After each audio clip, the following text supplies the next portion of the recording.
So to be a little bit more involved in the community, I decided that when you guys leave a question or a comment in my videos, I will take the question and move it over to the next video in that segment. So if you leave a comment in Gears for Gears of War, I will answer it in the next Gears of War video possibly. I'll take one or two questions from the comments and I'll answer it.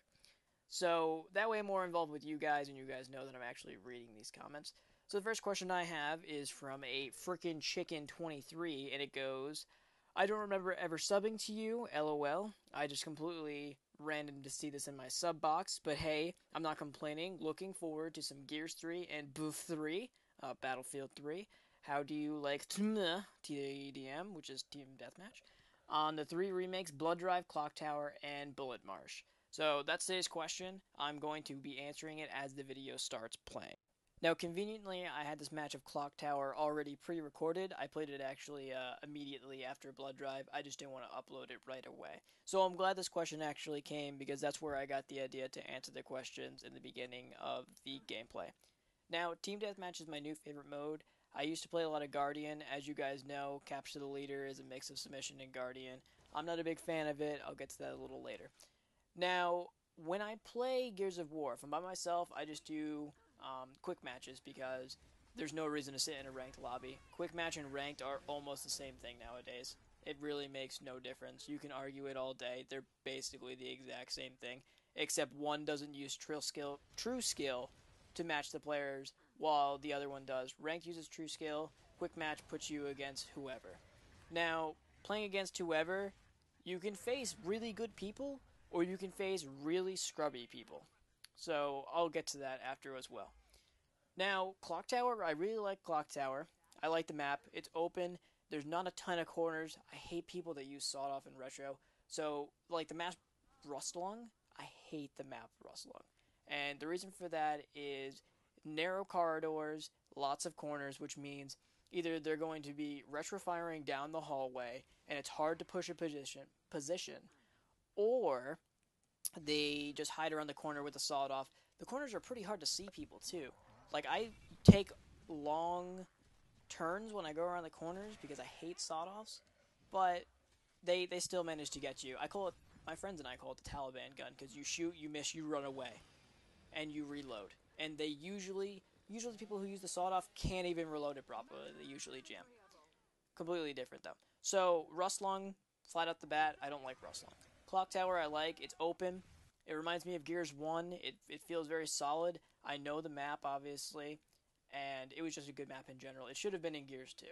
It really should have. It's a nice, balanced, symmetrical map, and that's what I like. Now, Bullet Marsh. Same thing. I like Bullet Marsh because it's open. The top part, there's tons of room for sawed-off play, but you can stay back. I like to snipe. I like to be egotistical while I'm sniping. I like to show off. I don't really like aiming down the sights. I just aim down. Well, not aiming down the sights. I aim to the sights, but I don't zoom in. And that leads me to missing a lot more shots than I really should have because I try to go for that like stylistic kill, especially if I'm playing with my hot pog and I managed to get like 3 in a row. So that's good for a montage. So I like doing that a lot. I blind fire it too. I rarely get blind fires though, so I don't know why I do.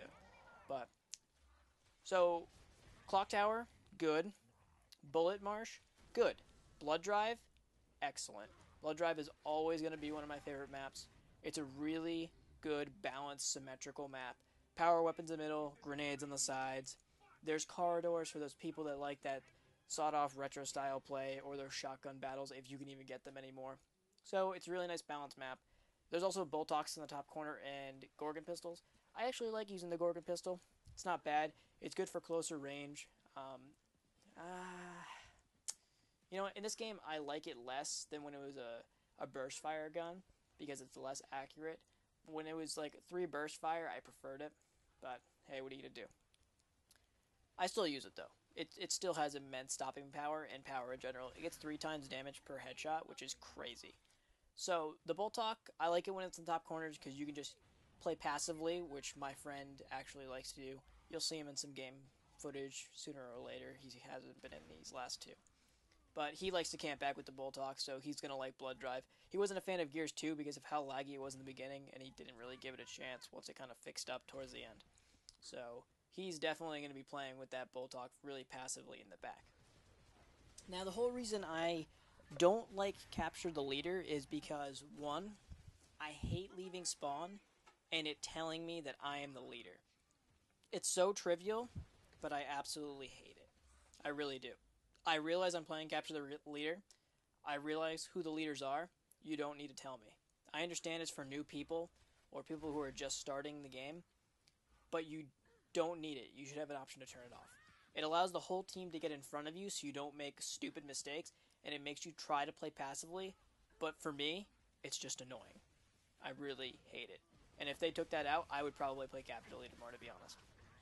Also, I don't like how when you get picked up, you get dragged around for 30 seconds, and then you get down, and you're starting to stand back up, and the team downs you again. Like, you're basically just a meat shield. That's why they had an artificial intelligence to the Stranded, also known as Chaps, do submission, because it's obnoxious to get dragged around, dropped, dragged around, dropped. So, I read on the forum that they're actually changing it to be more like Guardian, which I'm pretty excited to see them do. I think it's probably, if I read correctly, somewhere it is the lowest played game type. Don't quote me on that, because I may be wrong, but I'm pretty sure it's the lowest played game type. Besides, no, King of the Hill's usually pretty popular. People just get really mad because people like to run in with the sawed off and then run away, like they're playing the Taliban gun. Blah. So, the other thing I want to address is the retro sawed off. I don't mind the retro lancer by itself. It's fine. I can actually out hammer burst it sometimes, so that's okay. By the way, when you hear that creaking, I'm actually holding my microphones. I like to hold them below my mouth, so sometimes they bump against my laptop, and that's what that creaking sound is, if you wonder. So, I don't mind the Retro Lancer. I think the sawed-off is an absolutely broken gun. I don't care how many times they try to nerf it, it's broken. I understand it's for casual players to compete more with hardcore players, but you get, I don't even use the gun, because I think it's stupid. You get, I think, 3 shots originally.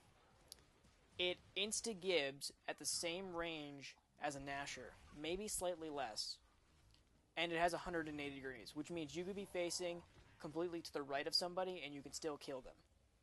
If the gun already instant gibs, why do you need to make it so it's 180 degrees, where they can be basically almost facing backwards to kill the person? I think that's silly. That means you can't walk into someone's range of field at all. The gun just needs to be balanced properly. And there's no really way to do it to make both sides happy. So it's something that the hardcore players that don't like the gun are literally just going to have to deal with. You can try, like on the forums they say, adjust. Like, advance your style of play to make yourself better. It doesn't matter, even if you play better. Like, I use the hammer burst. I will go around corners the long way to try to hammer burst the person down. It doesn't matter, because all they do is zip and dodge around until they get close enough to kill you. So, if you use a Lancer, you can usually spray it, and it has enough stopping power to stop them. But otherwise, if you're like a Hammer Burst user, it's really, really difficult, even with the Hammer Burst buff. The Retro Lancer, it's not bad, because when they get close enough, your Retro just tears right through them. So, it's just probably because I use the Hammer Burst Nasher combo that I find it a little bit more difficult. I know I shouldn't be complaining about it. I know there's been nerfs to it. However, the gun is just never going to be properly balanced to make both sides happy. You shouldn't be able to not properly... You can hip fire it, basically, and you can kill people. If I was to play a match with the sawed-off shotgun, I would probably do crazy. Earlier in this game, you saw me just whizzing around people. Imagine if I was reloading a sawed-off shotgun there. And all you have to do, the less ammo doesn't make up for the fact that it still instant gibs a person, because other people will use it, and you will be able to instant gib again. You just pick up ammo. It's not that difficult. Reloading it is not that difficult. It's not that long. It's the same thing as turning around and running away. Just because the Nasher has range, and the Nasher has the ability to down people crazy far with its active, and it's pretty ferocious, it doesn't make up just because of an ammo count. It really doesn't. So, That's my rant on the sawed-off. So, like I said, the Retro Lancer isn't bad. It can be obnoxious. Oh, here's the other thing. If you use the Retro Sawed-Off combination, I understand. You might not be the best player. But don't be a scrub when you play that way. If you retro charge somebody and it doesn't impale them because you didn't have enough room, it's extremely bad-mannered to just melee them down. That is actually pretty broken. I think Epic needs to look at. If they retro charge you and you didn't see it because it was behind you and your teammates died or something, and it doesn't impale you, all they do is hit B and you're down and they have the kill. Even though they made the mistake because they misjudged the distance. Same thing with the sawed-off people. If they miss you close range, they will melee you until you die. If they do not play that Taliban run-back guerrilla warfare style, they will just throw B buttons like this is a UFC fight. That is how they play. So if you use the combination, more power to you. You know what? Fine. If that's your style of play, that's your style of play. But at least be respectable in some way when you play it. It's like when you go on Call of Duty and someone's just rocking noob tubes. It's not honorable in the community. Like Call of Duty, you don't use noob tubes with Danger Close and Modern Warfare 2 with one-man army. You just don't do it. It's just so looked down upon. You're a noob. That's why it's called the noob tube. Same thing in Halo. You don't use the noob combo. It's called the noob combo for a reason. You deplete someone's shields and you instantly headshot someone. It's looked down upon. In Gears, double meleeing is looked down upon. Using retro sawed-off in a scrubby manner is looked down upon. You can go anywhere, and people will say it's looked down upon. So, it doesn't mean you're a bad person. No. It doesn't mean that you play bad. It just means that your style of play is just really bad-mannered. I mean, it's a game. Down to the bottom core of it, it's a game. People are going to play it how they want to play it, and you're just going to have to deal with it because so many people have different styles and personalities down to the core, but it's a game. Most people should get over it, but at the same time, you deserve to have the same entertainment value as everyone else who plays the game. So why is it justified that when you play a harder style of play, such as, we'll just use Hammerburst Nasher as an example. It's not a harder style of play. I'm not going to compare it. We're just using it as an example right here. So we'll say Hammerburst Nasher is the hardest style of play. Why should it be why should it be justified for something like that? He didn't even aim. He didn't look down his sights. He just hip-fired right there in the corner. I was stuck in a corner. I screwed myself over. That was my problem. That was my bad play. However, he should still aim down the sights. Because if that was a Nasher and he didn't give the person, that person could possibly get away. That person could possibly escape that situation in order to try to better themselves because they were not punished for the mistakes at that time because they managed to get away. However, because that guy had a sawed-off, he punished the mistake instantly because it's 180-degree range and it's an instant gip. It doesn't make any sense. I might sound insane and I might sound wrong. I mean, I'm not gonna argue about it. There's no right or wrong answer. It's just my opinion about the gun. By the way, if you hear this tapping, it's me just tapping my pen as I think, because I like to twirl and tap pens. So, I believe this gameplay is coming. No, this gameplay may or may not be coming to an end. I don't remember. I don't think it is. No, I don't think it is. I think they win this match and it still continues on. However, I may be wrong. I don't remember my own replay. So, I'm just going to keep yabbing. Let's see. Nope. The Locust won. So, this is the end of the replay, guys. See you next time. This was Gears of War, Episode 2 on November, what is today? 25th, 2011? Alright, signing out.